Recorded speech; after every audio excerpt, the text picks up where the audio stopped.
é o nosso Deus. Amém. Então nós estaremos fazendo uma meditação nesta noite em torno de João capítulo 14, verso 25 ao verso de número 27. João capítulo 14, do verso de número 25 ao verso 27. Eu vou ler a palavra do Senhor. Diz assim: Isso vos tenho dito, estando ainda convosco, mas o Consolador, o Espírito Santo, a quem o Pai enviará em meu nome, esse vos ensinará todas as coisas e vos fará lembrar de tudo quanto vos tenho dito. Deixo-vos a paz. A minha paz vos dou. Não vou-la dou como o mundo a dá. Não se turbe o vosso coração, nem se atemorize. Então, irmãos, nesta noite eu quero estar falando sobre paz, a base bíblica para a paz. Aí semana que vem eu quero estar falando sobre a base bíblica para a alegria. Os tempos que nós estamos vivendo são tempos os quais parece-me que nós estamos sendo tentados a termos a nossa paz roubada. E importante então nós buscarmos nas Escrituras o alento, a direção, a orientação, para que nós possamos enfrentar esses tempos difíceis, como o Senhor Jesus aqui nos afirmou, tempos turbulentos, nós não sermos consumidos pela tribulação do tempo presente, mas suportarmos e mantermos essa paz que excede todo entendimento, até para que preserve a nossa saúde física, a nossa saúde mental, a nossa saúde espiritual e a nossa comunhão com Deus. Tá? Então eu quero estar compartilhando aqui então sobre paz nesses próximos minutos. Base bíblica para a paz, né? Texto que lemos, João capítulo 14, do verso 25 ao verso de número 27. Experimentar a paz e a alegria permanentes está diretamente relacionado, irmãos, com a comunhão íntima e continua que é contínua na vida dos crentes. Então, para nós desfrutarmos dessa paz, dessa alegria, nós temos que ter uma comunhão contínua com o Senhor. E nós encontramos base bíblica em vários textos, como João capítulo 14, 27, Salmos 15, verso 1. Nós temos Romanos 14, 17 também, né? O reino de Deus não é comida nem bebida, mas alegria, a paz, né? A paz. Então, vários textos que nós podemos encontrar bases que falam sobre paz. Na língua hebraica, a paz, palavra shalom, ela tem uma amplitude na sua compreensão, porque quando fala-se shalom, shalom Adonai, né? Paz do Senhor. Esse shalom tem a ver com a paz, no sentido de ter saúde, a paz no sentido de estar vivendo prosperidade, a paz na relação de comunhão com Yahvé, com o Senhor, né? A paz em todos os aspectos, a harmonia nos relacionamentos. Então, quando alguém falava Shalom Adonai, né, no Velho Testamento, é exatamente essa dimensão, essa amplitude. E essa forma de cumprimento e de tratamento, ela se estende também no Novo Testamento, né? O Senhor sempre se manifestava: paz vos seja dada, paz, né? Paz vos seja dada. Erene é a expressão em grego, né? Erene, a paz, né, vos seja dada, né? Então, a Bíblia está falando de paz no contexto do Velho Testamento e no Novo Testamento. Jesus dá ênfase a isso. Os apóstolos, quando vão encerrar as suas epístolas, a paz seja sobre todos. A paz do nosso Senhor é uma expressão que é muito repetida e tem essa amplitude. Comunhão com Deus, comunhão com o próximo, harmonia interna, né? Crescimento, prosperidade, no bom sentido da palavra, tem tudo a ver com isso aí. Tá? Gente, a paz e a alegria de Deus caracterizam por uma vida cheia do Espírito Santo. E se nós olharmos lá no livro de Gálatas, capítulo de número 22, capítulo 5, verso de número 22, o apóstolo Paulo ele vai tratar a questão do fruto do Espírito e vai dizer assim, o seguinte, olha, mas o fruto do Espírito é o amor, a alegria e, em terceiro lugar, ele coloca a paz. Sabemos que são 9 virtudes que fazem parte de um único fruto, mas ele está dizendo que a paz é uma manifestação do fruto do Espírito na nossa vida, na vida do crente, né? E não tem como nós pensarmos na vida cristã sem pensarmos que ser crente é ser alguém cheio da paz de Deus, cheio da paz do Senhor, cheio dessa graça bendita de Deus agindo sobre nós, né? Então, esmiuçando um pouquinho mais sobre essa questão. A paz e a alegria de Deus caracterizam a vida cheia do Espírito e não dependem primeiro, de outras pessoas. Ou seja, para eu ter paz com Deus, eu não posso depender o tempo todo, né, ou em algum momento, de que isso tem a ver com as pessoas, porque é a minha paz com Deus. Então, não tem a ver não depende de cônjuge, não depende de pais, não depende de filhos, não depende de parentes, não depende de amigos, não depende de inimigos, né? Supervisor, o patrão, o chefe, o vizinho, colegas, não depende de nada disso. E muitas vezes a gente fala assim, nossa, fulano tal me tirou a paz. Não. Você tem que saber o seguinte, a sua paz não depende dele. Ele pode até ter te provocado, mas você pode, a despeito da provocação, não perder a sua paz com Deus, não perder essa comunhão, essa intimidade com o Senhor. Jesus foi provocado muitas e muitas vezes. Você acha que ele perdeu a paz por conta de provocações, maldades, perseguições, agressão física? Em momento algum, Jesus perdeu essa paz. Então, a paz de Cristo, a paz do Senhor Jesus, não dependeu necessariamente de nenhuma dessas questões. E às vezes nós fazemos dessas pessoas como que tentamos culpá-las acerca do roubo da nossa paz. Mas a gente não precisa perder a paz por nenhuma dessas circunstâncias. Tá?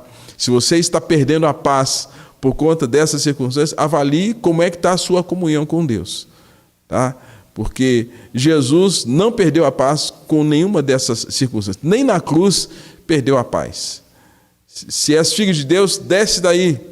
Jesus foi provocado, né? Mas ele não perdeu a paz. Segundo, a paz não depende de circunstâncias, né? Herança, criação, trabalho, escola, férias.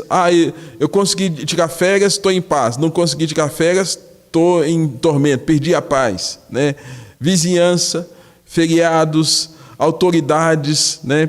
Hoje a gente está sendo exposto a muitas decisões, ou seja, quer sejam federais, quer sejam do judiciário, quer sejam dos governos estaduais, quer sejam por decisões do Congresso, ou decisões que são aprovadas pelo Senado para serem aplicadas, ou decisões do município. Nós estamos o tempo todo sendo afetados por decisões de pessoas que receberam até autoridade para governo. Porém, muitas dessas decisões podem ser provocativas. E aí vem a questão, até que ponto que você está se perdendo ou perdendo a sua paz por conta dessas decisões, né? Então, a paz, nenhuma dessas circunstâncias podem ser obstáculos. Problema de saúde afeta muito a gente, né? Afeta muita gente. Dificuldades financeiras, tempo, a ideia da questão de uma exposição por conta da popularidade, muita gente te conhece, muita gente recorre a você o tempo todo e você não tem sossego. Isso pode ser uma tentação, uma provocação para você perder a sua paz. Então, pessoas e circunstâncias não podem ser argumentos para dizer assim, ó, eu estou perdendo a minha paz por conta de fulano, por conta de Beltrano, ou estou perdendo a minha paz com Deus por conta de algumas circunstâncias. Não são obstáculos, se você tiver a verdadeira paz com o Senhor. E coisas materiais também não podem ser objetos ou justificativas para que a gente perca a paz. Dinheiro, carro, diploma, moradia, roupas, móveis, animais de estimação. Quem estava aqui na igreja domingo me viu falar de um momento, estava me preparando para vir para a escola bíblica no domingo passado, aí a esposa já estava entrando no carro, fui virar a chave e o carro não ligou. Em outros tempos eu diria assim, olha, eu teria perdido muita paz. Teria perdido muita paz por conta daquele momento. Aí, quando eu vi que dei uma partida, uma segunda, o carro não virou, então tá bom, fica aqui, vamos chamar o Uber e vamos para a igreja. Vim aqui para a igreja, fiz o que tinha que fazer. Mas, gente, as circunstâncias, né, e as coisas materiais não podem roubar a nossa paz, muito menos as pessoas. Muitos filhos de Deus podem não estar experimentando a paz e a alegria em Deus, em Cristo Jesus, por conta dessas questões. Embora não sejam características da vida abundante que Jesus nos ensina, lá em João capítulo 10, né? Eu vim para que tenham vida e vida em abundância. Mas essa abundância não está necessariamente atrelada à abundância material, né? Abundância de coisas que possam preencher e te dar a ideia de que você tem sob a sua guarda a posse de muitas coisas. Não é isso. Essa abundância é exatamente o que Jesus depois vai dizer para nós, né, que todos quantos crerem nele, do seu interior vai fluir água viva, vai fluir bênção, vai fluir graça, vai fluir amor, vai fluir misericórdia, um monte de coisa boa que o Senhor nos ensina. Mas às vezes nós podemos estar perdendo essa paz com Deus por conta dessas circunstâncias. Tá bom? Então, a gente viu esses detalhes aqui.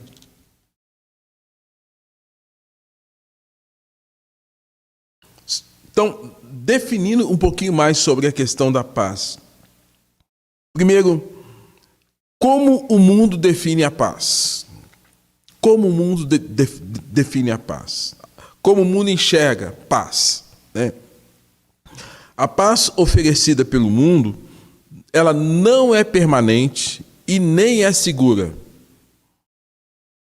Se você tinha projetos e esses projetos de vida pudessem pensar na sua vida até 2019 e viramos o calendário 2020, a partir de março de 2020 mudou tudo na nossa história. Mudou tudo. Então, se você pudesse falar assim, não, a minha vida ela foi pautada em ter paz porque o mundo está tranquilo, porque a economia está bem, porque os governos estão tomando decisões corretas, porque não tem doença. Se você pautou a sua vida com Deus baseada nessa forma de pensar como o mundo, né, pensa, eu vou dizer que você se fundamentou de maneira equivocada naquilo que a Bíblia fala de como é essa paz que o crente tem que ter. A paz do mundo, queridos, ela é passageira. Ela é passageira. Ela dura apenas enquanto tudo estiver correndo bem. Então a paz do mundo é passageira.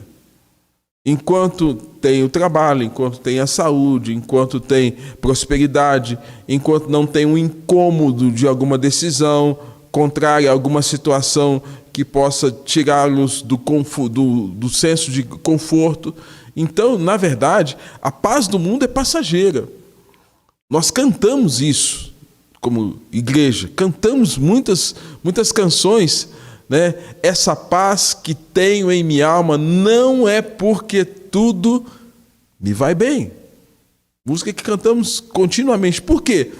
porque nós não olhamos para o mundo que tem uma forma de olhar baseado em circunstâncias positivas. E a Bíblia vai nos ensinar que essa paz não é a paz que Cristo nos oferece, né? Que só tem condições de coisas boas. Essa paz é passageira. Ela dura enquanto tudo estiver correndo bem, né? É interessante que quando Jesus Cristo vai falar desse assunto, ele diz assim, olha, deixe-vos a paz, Jesus que está falando. Não vou lá dou como o mundo a dá. Olha, presta atenção na fala de Jesus. Jesus está falando que ele não oferece paz da mesma maneira como o mundo oferece paz. Da mesma forma que o mundo fala de paz, né? A paz que Jesus dá não é como o mundo. E aí, se a gente pegar a palavra mundo, né? Aqui mundo dá a ideia de um sistema organizado, pecaminoso, caído, né? Então esse sistema organizado caído por conta do pecado de nossos primeiros pais, pecado original por conta de Adão, deteriorou a forma como o mundo enxerga a paz. E aí somente a partir da conversão que nós podemos enxergar de maneira clara o que é paz. Então o mundo sem Deus, sem Cristo, sem a palavra, sem a cruz, não vai enxergar a paz da mesma forma que um cristão, um crente, um discípulo de Jesus enxerga. E é esse contraditório que Jesus quer mostrar para os seus discípulos e para nós. Deixe-vos a paz. Então ele tem uma maneira de nos oferecer paz, e ele fala, não vou lá dou como o mundo a dá. O contrário do que Jesus diz é, tenham paz em mim. Lá em João capítulo 14, verso de número 27, traz para nós esta mensagem. Eu quero ler aqui com os irmãos. João 14, 27, fala disso. João 14, 27, diz assim, olha, deixo-vos a paz, a minha paz vos dou, não vou lá dou como o mundo a dá.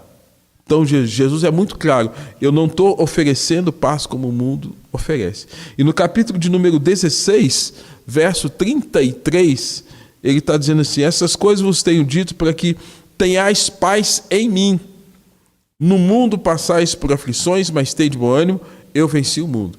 Então Jesus fala como ele oferece paz e contrapondo-se àquilo que o mundo faz, como o mundo oferece paz.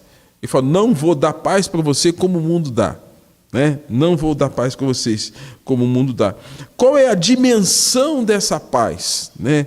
Qual é a dimensão dessa paz bíblica, dessa paz que Jesus nos oferece? Então, quero pontuar algumas questões aqui, pelo menos 3 aspectos. Primeiro deles, a paz tem um sentido óbvio de ausência de hostilidade. É óbvio. Entre grupos e pessoas. Tá? A gente sabe que Josué, capítulo de número 9, verso 15, tem a seguinte descrição. Josué concedeu-lhes paz compondo uma aliança. Ou seja, é uma referência lá do livro de Josué, falando que Josué ofereceu paz aos seus inimigos, fazendo uma aliança, um acordo.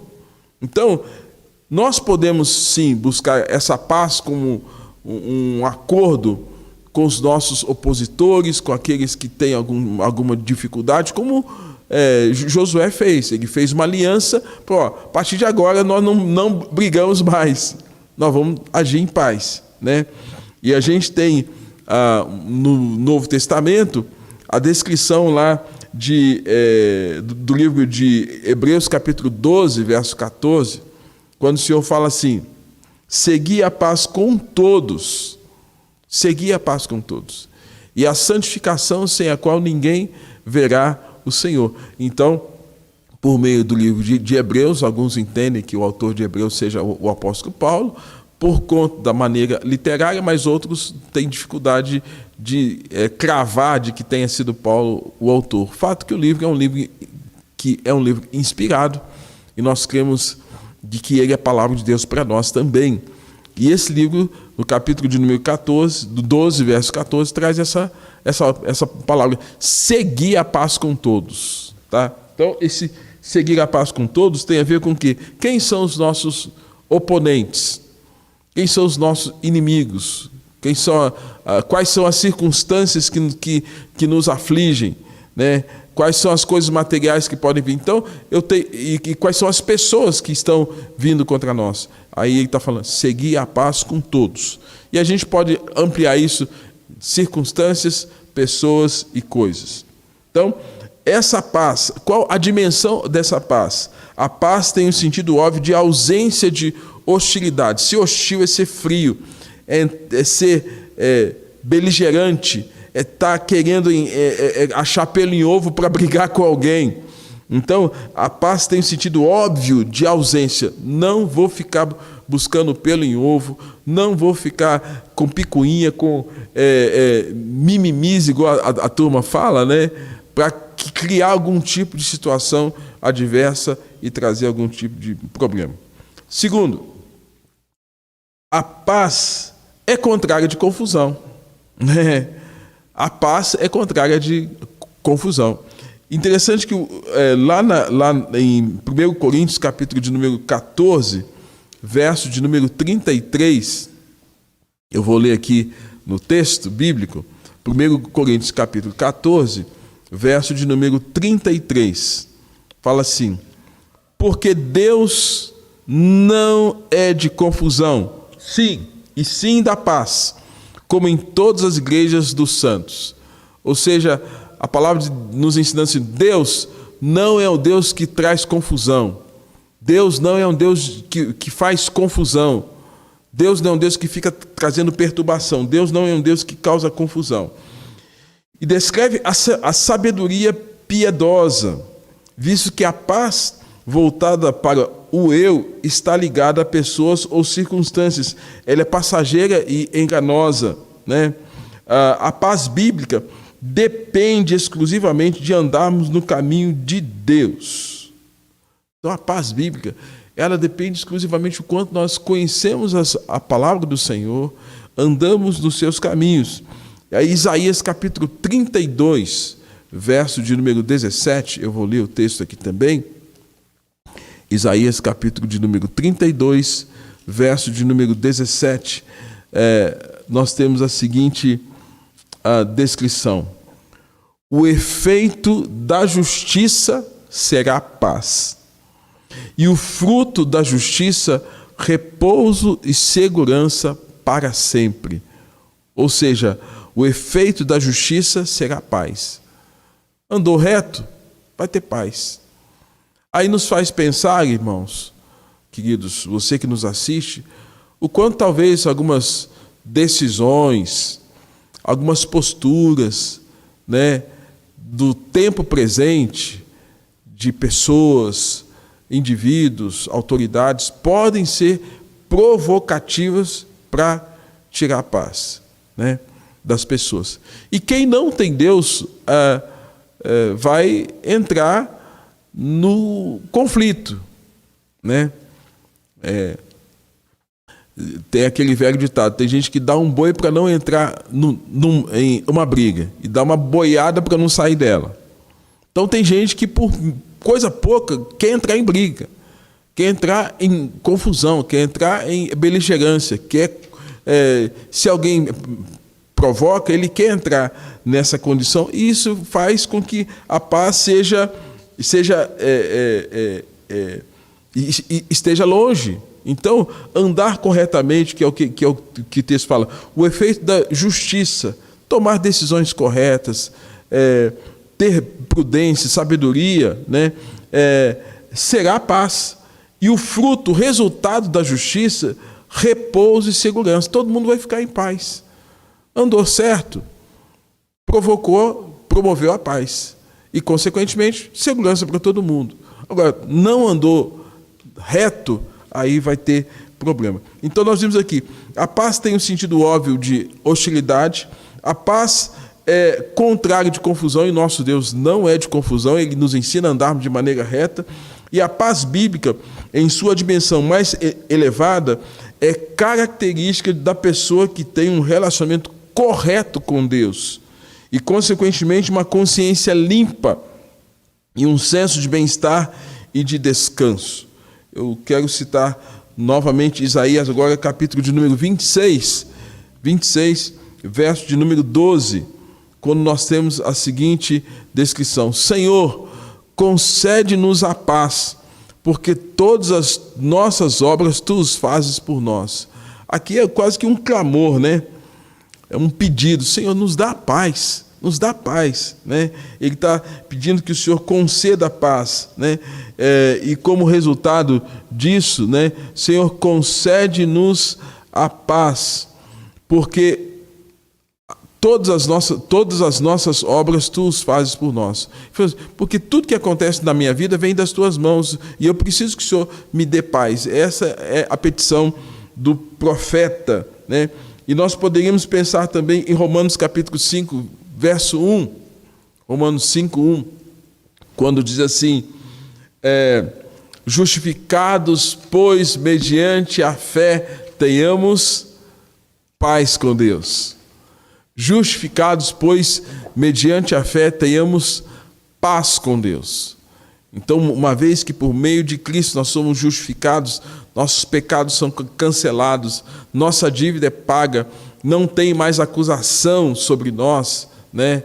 Não há mais condenação sobre nós, porque o sangue de Jesus, o sacrifício de Jesus ali na cruz, foi suficiente para limpar os nossos pecados, perdoar as nossas faltas. Agora nós podemos ter paz. Então, gente, paz vai depender da nossa comunhão com Deus.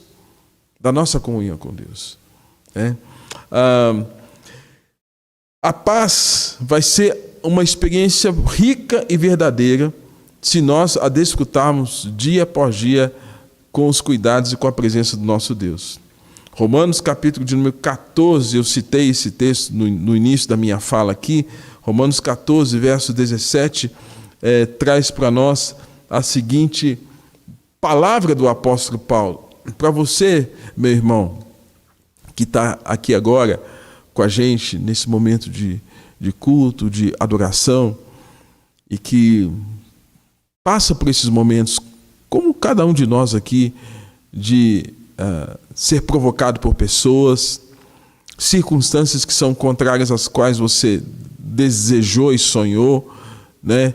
E coisas que talvez você gostaria de ter e não tem. Como disse, pessoas, bem como circunstâncias e coisas, podem afetar a nossa percepção e tirar-nos desse ponto de equilíbrio e roubar ou tentar roubar a nossa paz. Mas quando nós colocamos os nossos olhos postos em Deus, quando nós confiamos no Senhor, quando nós reconhecemos que somos servos do Senhor, e algo que você precisa entender, que o servo não é maior que o seu Senhor. O Senhor Jesus, ele passou por todas as circunstâncias como servo sofredor, baseado em Isaías 53, todas as dores físicas, emocionais, psicológicas, todas as dores de alma, inclusive quando ele estava orando no Getsemane e suou gotas de sangue, né? O Senhor Jesus passou por todas as coisas que nós haveríamos de passar. Então, quando a gente fala assim, poxa, eu estou sofrendo muito, nós não temos a ideia do quanto Jesus sofreu. E por isso ele diz que o servo não é maior que o seu Senhor. Então o servo não é maior que o seu Senhor em função da dor, em função da angústia, em função das aflições. Jesus passou coisas que nós não temos nem ideia. Passamos um pouquinho e muitas vezes lamentamos e murmuramos e nos sentimos abandonados e perdemos a paz, mas nós somos servos e o Senhor, como servo maior, né, ele passou por coisas muito piores que você e eu. Então, o que nós temos que crer dentre as mensagens que as Escrituras nos ensinam, que o próprio Jesus nos diz, deixo-vos a paz, a minha paz vos dou, é algo tal qual Paulo vai ensinar para a igreja de Roma, quando ele fala assim, porque o reino de Deus, e se você está no reino de Deus, é sinal que o reino de Deus já foi implantado no seu coração. Você não mais vive debaixo da autoridade das decisões humanas, ainda que elas afetem o nosso tempo presente, mas as decisões espirituais agora sobre a sua vida são do governo de Deus, de Cristo sobre a sua vida, sobre a minha vida. Ele fala então, porque o reino de Deus não é comida, não é bebida, mas é justiça. Qual justiça da terra? Não espere. Justiça do alto. A paz da terra? Não da terra, mas a paz do alto. A alegria proporcionada uma taxa de vinho, as bebidas alcoólicas, o prazer carnal, nada disso, mas a alegria que vem do Espírito Santo de Deus. Então o crente, ele tem como enfrentar toda e qualquer aflição que possa vir sobre ele, porque o Senhor nos prometeu que não nos abandonaria e que Ele enviaria sobre nós o Consolador. É por isso que Ele diz, deixo-vos a paz, a minha paz vos dou, não vou dar paz para vocês da mesma maneira como o mundo está dando paz para vocês. Não é da mesma forma. Aí, irmãos, vem sobre nós o ato de confiança e de saber que nós não somos do reino deste mundo. Nós somos pessoas chamadas para viver as coisas do reino de Deus, lá do alto, lá do Pai das Luzes, onde o Senhor está e onde tudo que Ele nos proporciona é de boa fama, expressa louvor a Deus, é virtuoso e glorifica o nome do nosso Senhor. Por fim, concluindo aqui, a paz é uma característica do reino de Deus e pode ser experimentada ainda que haja dificuldades ao seu redor e as circunstâncias sejam adversas, visto que a paz de Deus está em seu Filho. E Jesus nos disse em João, deixo-vos a paz, a minha paz vos dou. E Jesus nos ensina que a paz é Ele, né?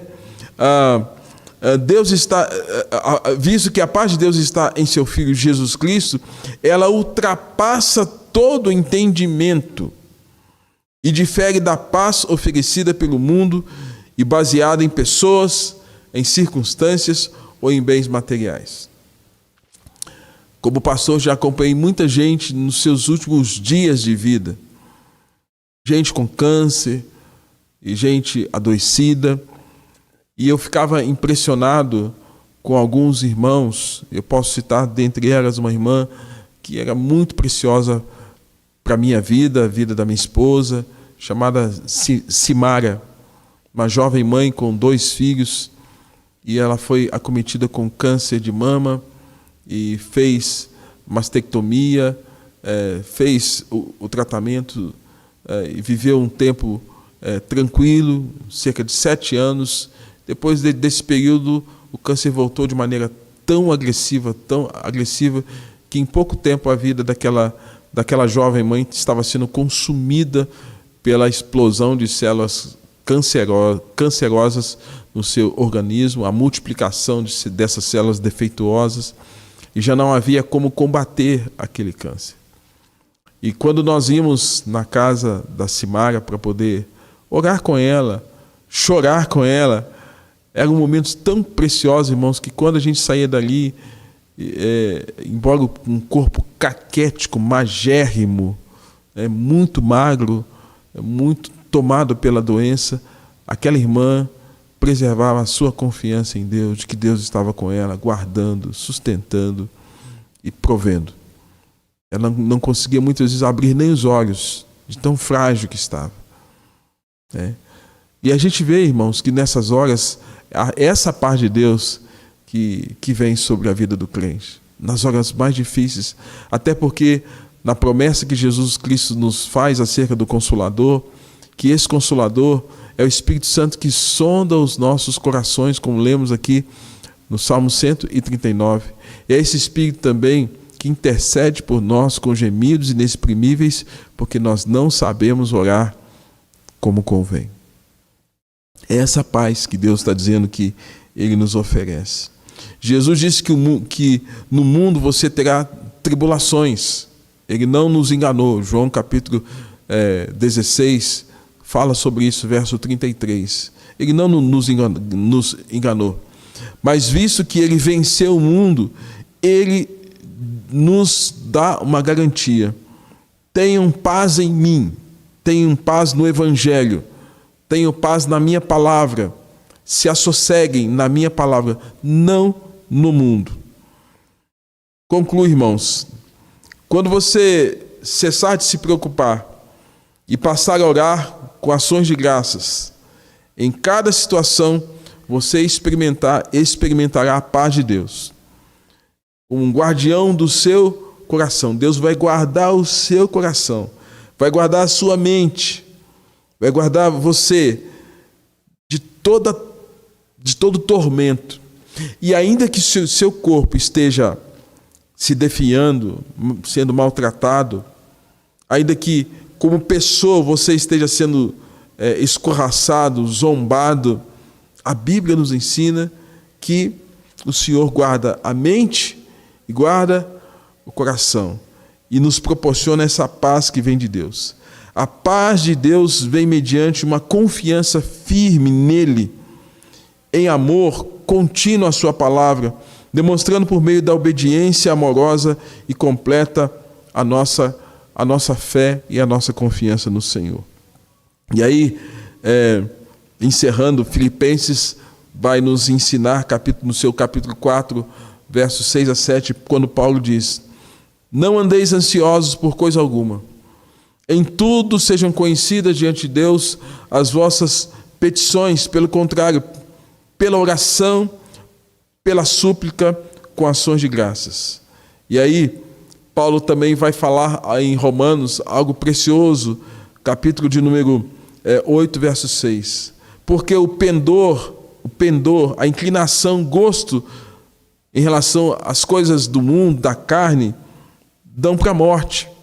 Mas o pendor do Espírito para a vida, e Paulo encerra, para a vida e paz. Quando o nosso prazer, quando as nossas inclinações são para as coisas de Deus, do Espírito de Deus, né, isso nos leva a essa confiança de tal forma que nos faz inclinar para aquilo que é vida e para aquilo que é paz.